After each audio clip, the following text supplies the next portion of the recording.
Welcome back to K-Ratio's Weekend Preview. I'm Kyle Littner, and I'm here today to provide actionable insight for the future, not recap the past. In this week's episode, the pace and volume of cargo imports is downright frightening, and it's scaring spot rates shockingly higher. We'll break down what that means for you this week, but first, let's take a look at where the freight market currently stands.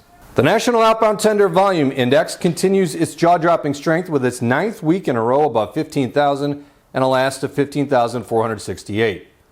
National tender rejections continue their streak of days above 25% at 68 days, now 25.7%. Combining the two metrics gives us a freight load volume number that is still somehow 15% higher than anything seen at this spot on the calendar, despite all measures of consumer spending on services drastically improving. This brings us to DAT dry van spot rates slightly easing by 2 cents to $2.62 a mile, with contract rates flat at $2.65 a mile for a negative 3 cent spread. Reefer freight shows little change, with spot still $2.95 a mile and contract up a penny at $2.77 for a spread of 18 cents spot over contract. We touched on it last week, and the price movement warrants an inclusion this week. Flatbed spot rates have now equaled contract, both at $2.94 a mile, on the heels of a $1.01 spot market rally over the past year. At first glance and at face value, the modest drift lower in dry van spot rates gives the illusion of a market coming into balance. Continuing the discussion we had last week regarding trailer type selection by tractors, if reefer demand is going to remain spot heavy in an inverted market with cancellations north of 45%, and with flatbed spot rates on the verge of exceeding contract, it seems highly unlikely that dry van spot rates will remain under contract, and we haven't even moved to the demand side of the equation.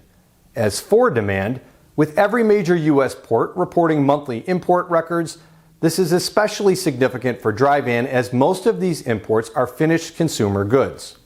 Fans of LA know we often talk of LA and its importance for the entire domestic supply chain, and for good reason. LA is the largest market by volume, and given the predominance of U.S. consumer demand of late, LA is the most important market for maritime, rail, and over-the-road freight. To say LA cargo imports have hit record levels does not fully tell the entire story, though. This baseline chart of monthly imports for the Port of LA is set at the pre-COVID record. Months below that record are in red, with months above in green, and the key takeaway here isn't the new record amounts, but the length of time spent above that previous record, 8 full months. It's not just the West Coast either.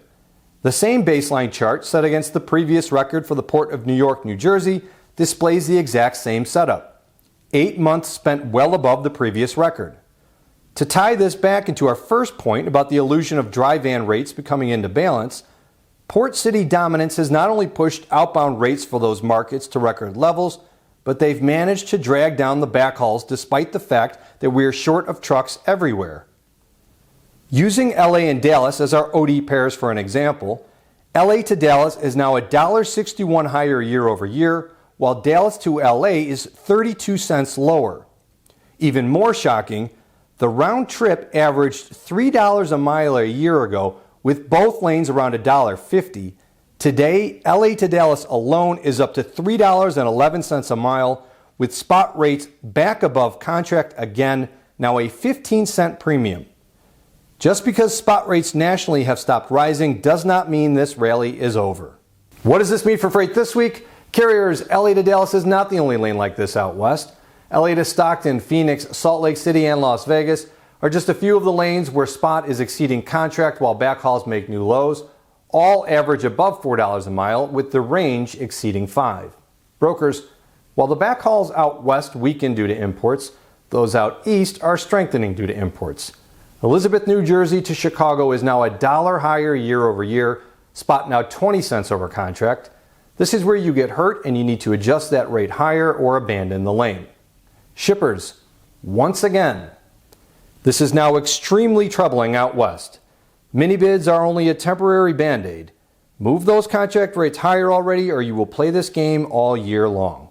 To stay current with everything freight, follow us on LinkedIn, or for more information on all of our products, including our award-winning freight intelligence platform, so your margins don't end up where they are today, check us out at k-ratio.com.